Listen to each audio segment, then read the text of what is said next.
première chose, quand je reçois cet appareil, je dois enlever la languette qui est ici parce que on a en fait des piles à mettre, enfin qui sont normalement mises, mais on a une petite languette, donc il faut l'enlever, sinon il ne va pas se charger.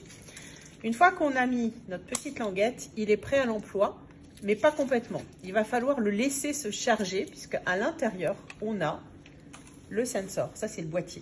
Ça doit se charger à l'intérieur de notre boîtier au moins une bonne heure. Le sensor, il se positionne ici. Laissez-le sur votre frigo, comme ça vous saurez toujours où il se trouve. Parce que c'est pas très gros, si on le met dans un tiroir, on est paumé. Deuxième chose, quand on va nous demander de l'utiliser, on va nous demander d'utiliser ça. Et ça, on ne se rend pas compte que c'est souvent en dessous là. Il faut tirer dessus, c'est le petit support qui va nous permettre de positionner le sensor à l'intérieur de notre préparation. Deuxième étape, le sensor, il faut le connecter au Thermomix pour l'utiliser avec le Thermomix. Donc pour ça, on va aller dans les réglages, ici. On va premièrement activer notre Bluetooth. Bon là, il est déjà activé. Si je clique dessus, je le désactive. Donc là, on va l'activer. Et on va aller dans Appareil connecté pour connecter le sensor. Là, évidemment, il est déjà connecté puisque j'ai déjà fait l'étape. Donc, imaginons qu'il n'y ait rien. On va aller ici, Thermomix. Comment ajouter un appareil? Évidemment, on va faire Thermomix Sensor. Là, il va nous chercher le sensor. Il va trouver un sensor par le Bluetooth. Il va vous l'afficher. Et à ce moment-là, on valide, comme quoi on connecte le sensor au Thermomix. Bon là, il nous explique comment faire, mais en réalité, ça va se faire tout seul. Vous allez voir le sensor s'afficher, vous allez cliquer valider et il sera connecté. Donc il faut que le sensor soit tout près du Thermomix. Absolument. Quand on a le sensor, on peut également le connecter via l'application. L'application s'appelle Cooking Center. Cette application, elle est disponible sur le Play Store ou sur le store de n'importe quel téléphone portable. Vous allez la chercher, vous l'installez gratuitement et ensuite vous cliquez dedans. Tout simplement, il va vous demander la même chose, c'est-à-dire qu'il va vous demander de renseigner votre sensor. Il faudra mettre le téléphone en Bluetooth, comme pour le Thermomix. Donc vous allez aller dans le Bluetooth ici et vous allez connecter votre sensor. Une fois qu'on l'a fait, en fait, on n'a plus besoin d'y toucher. Maintenant, je vais vous expliquer à quoi ça sert. Permet de surveiller les cuissons que l'on va faire dans autre chose que le Thermomix, on est d'accord. On peut le connecter au Bluetooth, c'est-à-dire que quand on va être dans une recette donnée, il va nous dire mettre le sensor dans votre préparation et on va suivre les étapes. Mais on peut aussi le mettre dans une préparation sans que ce ne soit une recette de Thermomix. Exemple, on va griller un gros pavé de bœuf sur notre poêle, on n'est pas sur une recette de Thermomix. On peut quand même l'utiliser en le mettant dans le pavé de bœuf sur la poêle parce que on l'a ici sur notre application. C'est ça la nouveauté. Donc en clair, on peut utiliser le sensor même si on n'a pas de Thermomix du moment qu'on a l'application. D'accord? Il m'affiche l'écran Thermomix, sensor, programmer la température. Évidemment, personne ne sait quelle est la température qu'il faut programmer, puisqu'on n'en a aucune idée. C'est pour ça qu'il faut appuyer sur le bouton température. Et là, il me propose qu'est-ce que je souhaite cuisiner. Si c'est un gâteau, du pain, du bœuf, du porc, de l'agneau, de la volaille ou du poisson. Imaginons qu'on fait un moelleux au chocolat. Ben, on va lui dire que c'est un gâteau. Ouais, il y en a un qui suit, c'est Flo. Hop. Et là, il va me dire un moelleux, un 4/4, un cake aux fruits ou un autre. Bon, ben, on va lui dire allez, un moelleux. Donc, la recette va être prévue pour un résultat optimal pour un gâteau moelleux au chocolat à 96 degrés. Je vais donc envoyer ça à mon sensor. Je vais insérer la sonde dans la pâte, à l'intérieur de la pâte, et comme c'est indiqué, profondément vers le centre sans toucher le fond du moule. Tout simplement. Donc, on positionne le support sur le bord du moule. Il y a deux sens possibles. Si on le met comme ça, il va rentrer à la verticale. Il faut qu'on soit sûr que le petit trait qui est là soit bien à l'intérieur de la pâte. D'accord? Donc là, c'est un peu limite, parce que si on a de la pâte qui est là, ça ne va pas suffire. On a une deuxième façon de faire. On met le support dans l'autre sens. Comme ça. Et l'inclinaison est différente.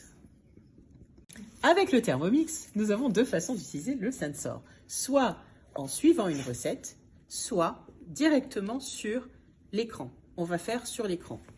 On va glisser sur les différentes fonctionnalités et on va aller chercher le sensor. D'accord? Là, il va me demander, évidemment, de retirer la sonde pour pouvoir la mettre dans ma préparation. On met le pain cocotte, il a levé, on le met dans le plat. Alors c'est important, parce que ça je l'ai fait en atelier. On va vous dire de mettre le sensor dans la pâte, c'est important de le mettre avant la levée. Tout simplement parce que quand ça aura levé, si vous mettez le sensor, vous risquez de faire retomber la pâte. Donc il faut le mettre avant, pendant la levée en fait. Même les brioches alors? Tout, quelle que soit la pâte. Tous les pâtons voilà. en fait. Ouais, tous les pâtons. Donc là, bon, on fait ça. Alors on humidifie bien le pain, toujours. Hein. Là, je fais suivant, donc comme si on avait fait la recette normalement. Il pétrit, on laisse poser, on façonne, on humidifie, et voilà. Là, on arrive sur l'étape surveiller avec le sensor. Donc là, il nous dit d'insérer le sensor au centre de la partie la plus épaisse. Veillez à ce que la pointe et l'encoche, c'est ce que je vous ai montré, soient à l'intérieur, sans toucher le bout. Voilà. Comme c'est une pâte qui est plutôt dure, c'est pas un problème de ne pas utiliser le support, bien sûr. C'est-à-dire qu'elle ne risque pas de glisser et de se retrouver à l'intérieur de notre préparation. Le support qu'on a utilisé tout à l'heure, il est très important quand on a des préparations liquides. Un gâteau, si vous mettez le sensor, ben forcément, il va se retrouver à l'intérieur de votre gâteau. Donc, comment on fait? C'est foutu. D'accord? Là, on peut le faire. Donc, je te montre, Florence. Donc, on insère le sensor, peu importe. Hein. Après, on peut le mettre dessus. Moi, j'ai plutôt tendance à le mettre comme ça. Voilà. Jusqu'à la petite marque. Voilà, on va tenir, insérer. Vous voyez le petit trait? Il faut que le trait soit à l'intérieur, ce petit trait-là. Et là, c'est bon. Là, on sait que la sonde est à peu près ici. Donc, tout va bien. Elle est en plein milieu de notre pâte. On met 20 minutes Donc dans le four. Voilà, exactement. Donc, on va fermer. Ça, c'est le pain cocotte classique. On nous dit normalement de le mettre dans le four.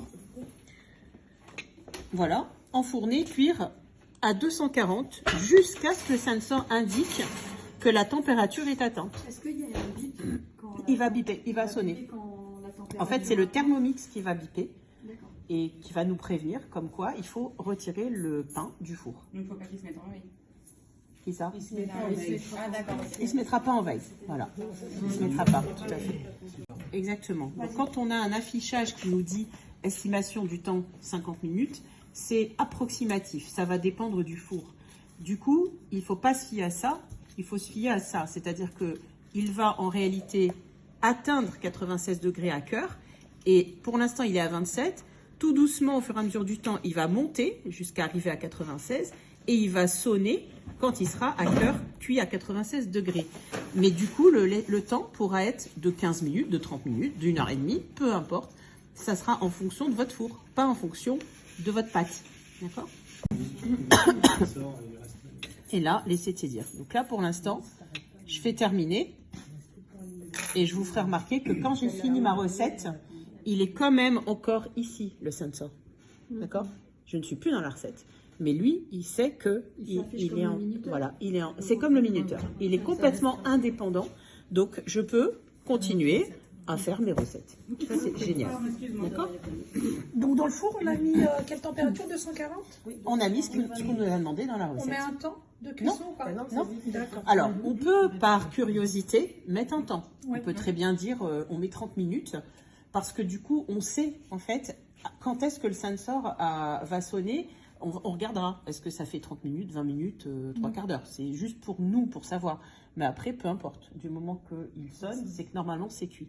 Et Alors, Sophia s'est éloignée avec le sensor. Donc, on va voir ce qui se passe.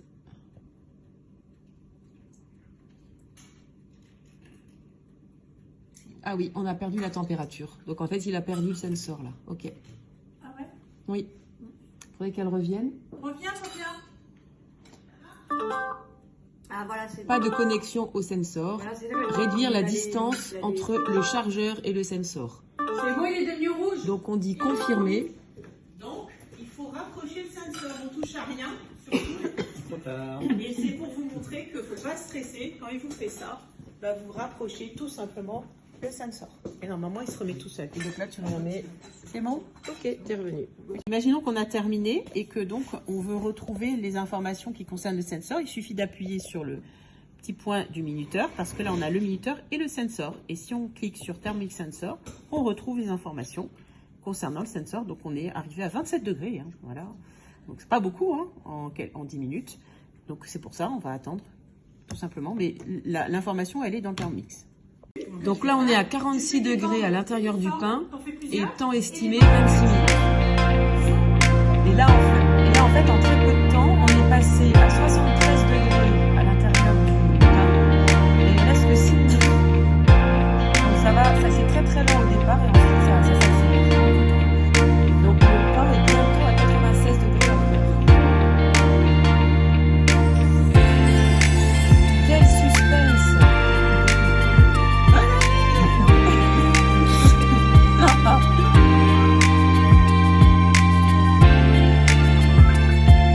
Retirez du feu, la température désirée est atteinte. Attention, le sensor est chaud. Là, tu peux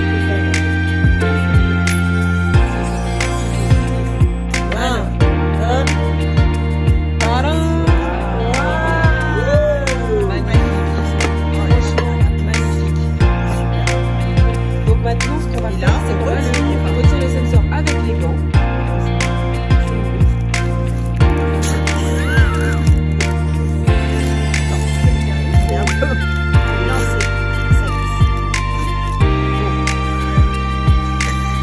Et appliquer pour voir si c'est croustillant. Quand on a une préparation, déjà la première chose, c'est de savoir qu'il est brûlant. Donc on ne touche pas avec les doigts, on prend les gants, ça c'est la base. Une fois qu'on l'a retiré, évidemment, on le laisse refroidir. Mais le plus important, c'est surtout que quand il est lavé et propre, il faut tout de suite le remettre dans son boîtier. Tout simplement parce que si on ne le remet pas, il se décharge à l'extérieur. Et si on le met par exemple le lendemain, eh bien on peut l'utiliser. Il ne faut pas le remettre en charge.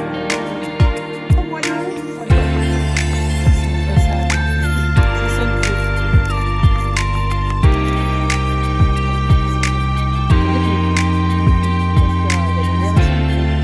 Vas-y, pour savoir si le pain est cuit, vous le mettez à l'envers et écoutez, ça sonne creux. Si ça sonne pas creux, ça sonne creux.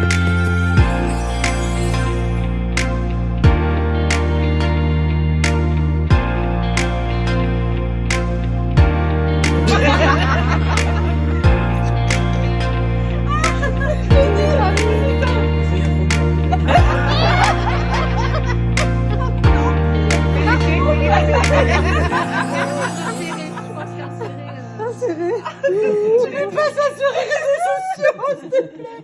Je vais faire